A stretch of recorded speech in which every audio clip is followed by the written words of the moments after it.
This morning, I want to start us off by reviewing our song, Where is Raccoon? My name is Gina Johnstone. I'm a first and second grade teacher at San Mateo Park Elementary School. In order to really help my students succeed is to look to see where they are in their language skills and to develop their language skills through tons of different signature strategies and just things that I know my students are really good at and want to do well in. Where is Raccoon? Where, oh, where has that smart raccoon gone? And where, oh, where will he go?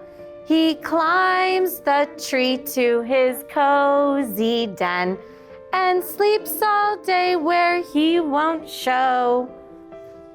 Content, poems, and songs help my students with their oral language output by giving students a very fun way to practice difficult language skills and concepts.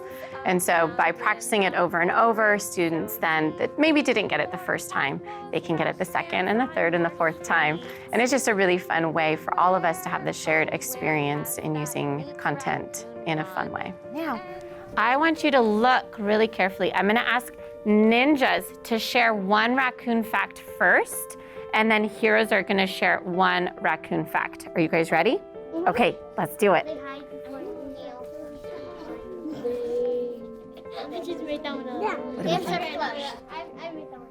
You're sharing one raccoon fact? Did you say one raccoon fact?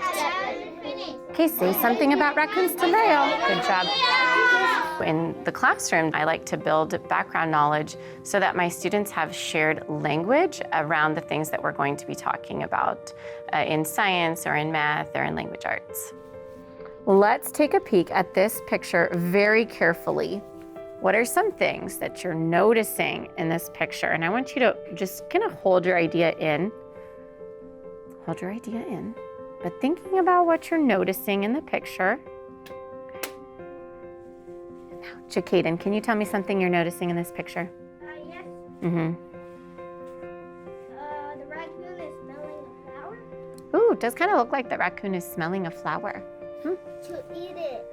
To eat it, maybe. Nicole, tell me one more thing. I believe that students come to school already having a lot of language experiences. Many times it's in their home language, whether it's English or Portuguese or Spanish or Chinese.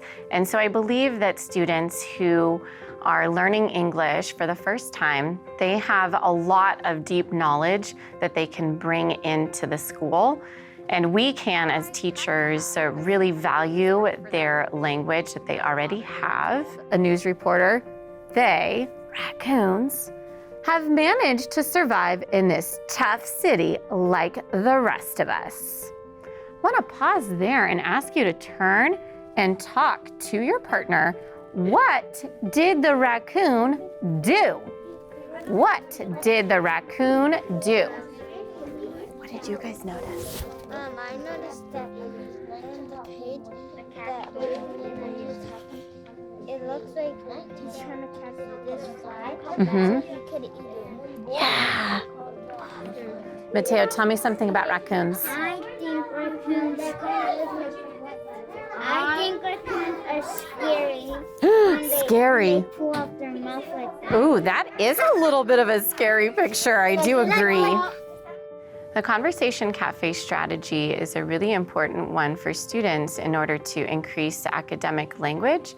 I provide a sentence frame with a picture, and so students can gather around a picture and can look at the picture and see what they're noticing.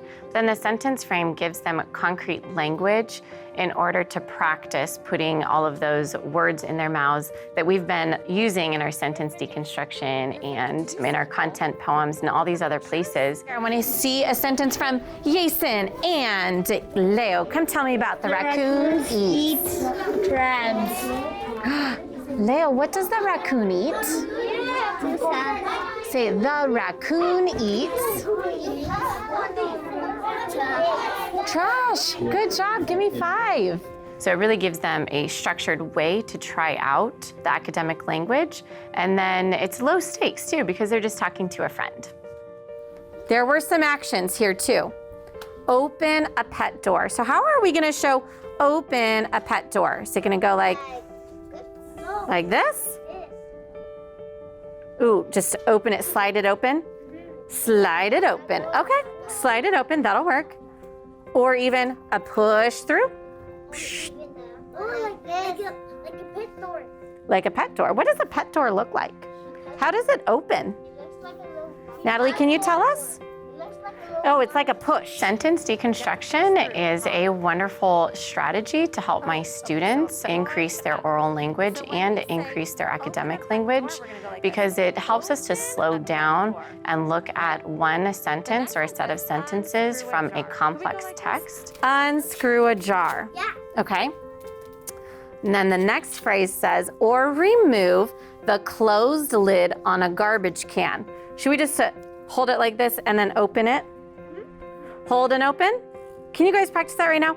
Hold and open. By looking at a sentence in great detail, it teaches students to slow down and really make sure that they understand what they're reading. It also gives students a chance to grapple with and then understand really complex language in a piece of literature. They can use the long toes of their forepaws like human fingers to lift open the pet door, unscrew a jar, or remove the closed lid on a garbage can. Now, this sentence has a lot of information. What I'd like you to do is I'd like you to turn to your partner and tell your partner, who is this sentence talking about?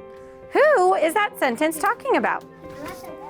Academic discussion is supported by sentence deconstruction because we're looking at one sentence or two sentences perhaps that are very complex. And so when we dive in to look at it, we have to have conversations with our partners about what we're seeing, what we're noticing, what is the author trying to say in this sentence, and then we can dive in and parse out what the intention of the sentences are.